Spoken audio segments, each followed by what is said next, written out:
الحمد لله رب العالمين والصلاة والسلام على أشرف المرسلين وعلى آله وصحبه أجمعين وبعد. أعوذ بالله من الشيطان الرجيم. بسم الله الرحمن الرحيم. والفجر وليال عشر والشفع والوتر. وقال النبي صلى الله عليه وسلم ما العمل في أيام العشر أفضل من العمل في هذه إلى آخر. صدق الله وصدق رسول الله صلی اللہ علیہ وسلم. میرے معزز سامعین و ناظرین، برادران اسلام، اللہ تعالی کا اپنے بندوں پہ انتہائی فضل اور کرم ہے کہ اس نے بعض مقامات کو شرف بخشا، اسی طرح بعض زمانوں کو شرف بخشا، اور ان زمانوں میں سے جس کا ذکر سورہ فجر میں قسم کھا کے اللہ نے فرمایا وہ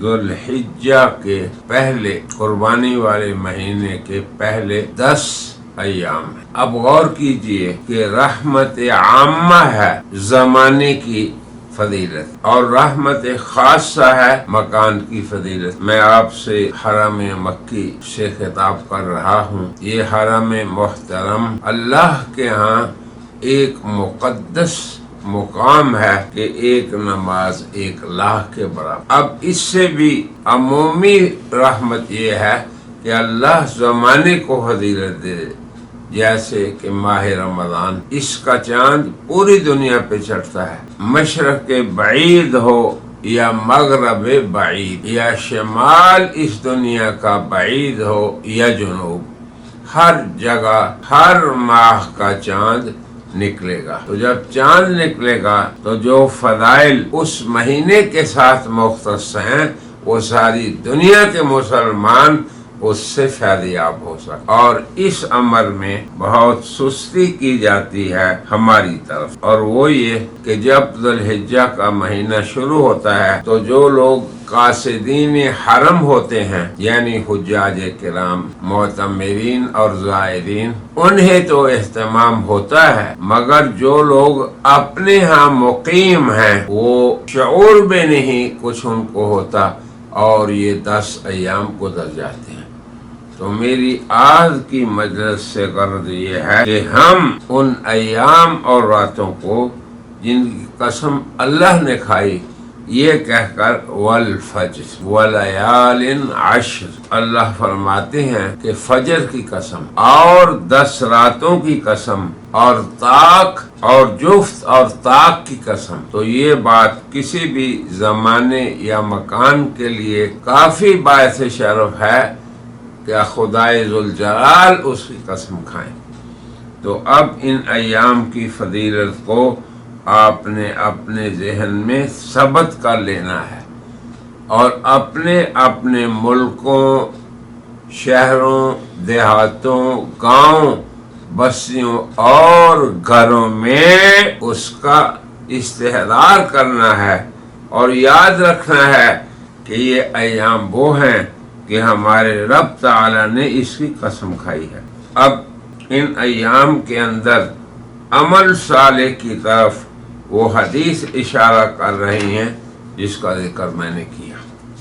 نبی کریم صلی اللہ علیہ وسلم کا ارشاد ہے عن ابی بکر عن النبی صلی اللہ علیہ وسلم قال ان الزمان قد استدار کہیتہ، کہ زمانہ گھوم کر اپنی اصل حالت پہ آ گیا جیسے اس دن تھا جب اللہ نے زمین و آسمان کو پیدا کیا.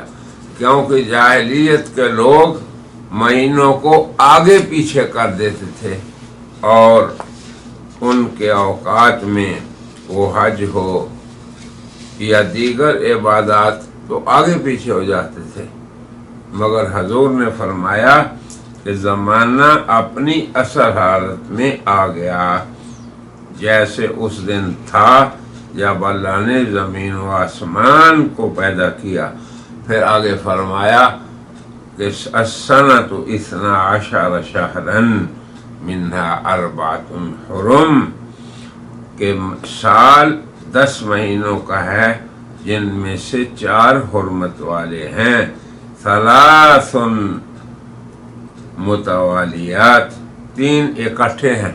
اب آپ دیکھیں ذوالقعدہ، ذوالحجہ، محرم، یہ تینوں اکٹھے ہیں، ورجب مضر، اور رجب مضر کا جو جمادی ثانیہ اور شعبان کے درمیان ہے۔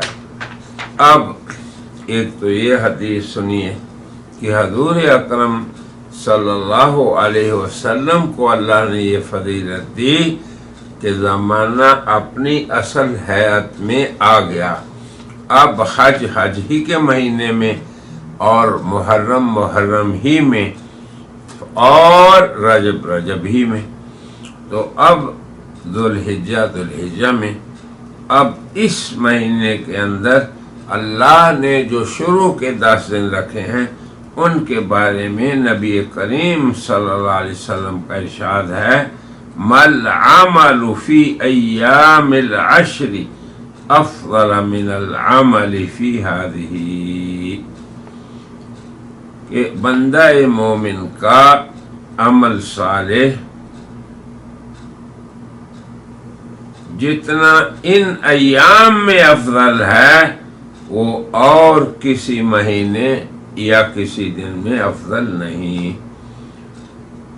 پھر صحابہ کرام نے عرض کیا، یا رسول اللہ، آپ کہتے ہیں کہ ان ایام میں ہر عمل صالح سال کے تمام ایام سے افضل ہے، تو پہلے آپ یہ بتائیں کہ کیا جہاد کا عمل اس سے بھی افضل ہے؟ قالوا ولا الجہاد فی سبیل اللہ، آپ نے فرمایا ولا الجہاد الا رجل، اور نہ ہی جہاد مگر وہ آدمی جو اپنے مال سے خرج یخاطر بنفسه ومالہ فلم یرجع بشیء، جو اپنا مال اور جان لے کر نکلا، پھر نہ مال لوٹا نہ جان، مال کو بھی اللہ کی راہ میں صرف کر دیا اور جان کو بھی، یہ مجاہد افضل ہے۔ اس کے علاوہ کسی شخص کا کوئی عمل، نماز، روزہ، صدقہ، خیرات، کوئی بھی ایسا نہیں۔ اور ایک دوسری حدیث حضرت عبداللہ بن عمر سے روایت ہے، قال رسول اللہ صلی اللہ علیہ وسلم ما من ایام اعظم عند اللہ، اللہ کے ہاں سال کے دنوں میں سے کوئی دن اور ولا احب الیہ العمل فیہن، کوئی عمل صالح اللہ کے ہاں اس قدر محبوب نہیں جتنا ان ایام میں، 10 ایام میں، من هذه الایام 10 ذی الحجہ او قال العشر۔ اب ان ایام میں کرنا کیا ہے، یہ بھی بات سوچنے والی ہے کہ ایسا آسان عمل اور ایسا عام عمل جس میں کثرت کرنی ہے۔ اب آپ نے فرمایا فَأَكْثِرُوا فِيهِنَّ مِنَ التَّسْبِيحِ، ان میں کثرت سے تسبیح پڑھو۔ آپ اپنے شہر، ملک، گاؤں میں ہیں، ہزاروں میل بیت اللہ سے دور ہے، تو وہاں پہ یہ عمل کریں، کیا؟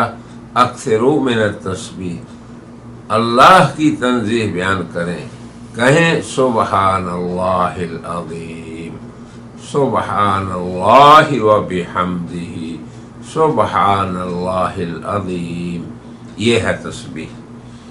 وَأَكْثِرُوا مِنَ التَّحْلِيلِ، اور اسی طرح کثرت سے آپ لا الہ الا اللہ کہیں، یہ ہے تحلیل، اور ایسے ہی کثرت سے تکبیر پڑھیں، اللہ اکبر، اللہ اکبر. آپ گھر میں ہیں، گھر سے باہر بازار میں جا رہے ہیں، جہاں بھی ہیں آپ کی زبان اللہ کے اس ذکر سے تر رہے. پھر آگے فرمایا وَالتحمید. تحمید کیا ہے؟ الحمدللہ. تو گویا کہ نبی کریم صلی اللہ علیہ وسلم نے وہ اعمال بھی ہمیں سکھا دیے، اور وہ کیا ہیں کہ تسبیح کثرت سے. اب آپ کو اس پہ کیا لگتا ہے؟ ایک حدیث میں ہے حضور نے فرمایا کلمتان خفیفتان علی اللسان ثقیلتان فی المیزان. اور وہ کلمتان کیا ہیں؟ ثقیلتان فی المیزان. جس دن اعمال کا وزن ہوگا اس دن وہ بہت ثقیل ہوں گے، پڑھنے میں بڑے خفیف ہیں. اور وہ کیا ہیں؟ سبحان اللہ و بحمدہ سبحان اللہ العظیم. تو یہ تسبیح کثرت سے کریں. اسی طرح تحلیل لا الہ الا اللہ، اسی طرح تکبیر اللہ اکبر کبیرہ والحمد للہ کثیرا. تو یہ حضور اکرم صلی اللہ علیہ وسلم نے عمومی تسبیحات اور تحلیل اور تکبیر اور تحمید کے بارے میں ارشاد فرمایا. پھر ان ایام میں مخصوص ایام میں مخصوص ذکر ہے. وہ کیا کہ جب 9 ذی الحجہ کی فجر ہو جائے تو 9 ذی الحجہ کی نماز فجر سے 13ویں ذی الحجہ کی نماز عصر تک آپ نے ہر فرض نماز کے بعد تکبیرات تشریق پڑھنی ہے. وہ کیا ہے؟ اللہ اکبر اللہ اکبر لا الہ الا اللہ واللہ اکبر اللہ اکبر وللہ الحمد. یہ عام اذکار اور پھر خصوصی ایام کے اذکار میرے برادران اسلام جہاں بھی آپ ہوں ان کا التزام کریں، خصوصیت سے اہتمام سے انہیں ادا کریں. پھر نبی کریم صلی اللہ علیہ وسلم نے ایک اور عمل بتایا. حضرت ابو ہریرہ سے روایت ہے کہ نبی کریم صلی اللہ علیہ وسلم نے فرمایا ما من ایام احب الی اللہ، کہ سال کے دنوں میں سے کوئی دن ایسے نہیں کہ جن میں اللہ کو بندے کی عبادت اس سے زیادہ پسند ہو جو ان 10 ایام میں عبادت کرے. اب آپ دیکھیں فرمایا یعدل صیام کل یوم منہا، ہر دن کا روزہ 1 ذی الحجہ 2 3 4 5 6 7 8 9 10 سوائے حجاج کے، تو وہ چونکہ عرفات میں 9 کو جاتے ہیں تو انہیں اس سے استثناء ہے. مگر ہم لوگ جو اپنے اپنے گھروں میں ہیں، اپنے اپنے ملکوں میں ہیں، اپنی دکان کارخانے تجارت میں ہیں، اپنے وظیفے پہ نوکری پہ ہیں، انہیں اس بات کو ضرور اختیار کرنا چاہیے. ایک تو جو میں نے اذکار ذکر کیے، اور دوسرا پھر ان ایام میں روزہ رکھنا. اور یاد رکھیں کہ ان ایام میں ایک دن کے روزے کا ثواب 1 سال کے روزے کے برابر ہے، اور ایک رات کی عبادت لیلۃ القدر کی عبادت کے برابر ہے. اب آپ دیکھیں کہ ہر عمل کا ثواب اللہ کے ہاں 700 گنا ہو جاتا ہے. اور ایک حدیث میں آپ نے فرمایا اللہ سے امید ہے کہ عرفہ کے دن یعنی 9 ذی الحجہ کا روزہ اگلے اور پچھلے سال کا کفارہ ہو جاتا ہے. تو میں نے انتہائی مختصر ان ایام کی فضیلت اور ان کے اعمال اور اذکار کی طرف اشارہ اس لیے بالاختصار کیا ہے کہ ہم اسے یاد رکھیں اور ان ایام کو غفلت میں نہ گزاریں۔ اللہ سے دعا ہے کہ اللہ تعالی ہمیں قدر والے زمانوں، دنوں، ایام اور راتوں کی قدر کرنے کی توفیق عطا فرمائے، اور ہمارے لیے اللہ نے جو نبی کریم رحمت للعالمین صلی اللہ علیہ وسلم کے ذریعے سے یہ فضیلتیں، یہ سہولتیں ہمیں عطا کر رکھی ہیں، ہمیں اللہ ان سے فائدہ اٹھانے کی توفیق عطا فرمائے۔ وآخر دعوانا ان الحمد للہ رب العالمین۔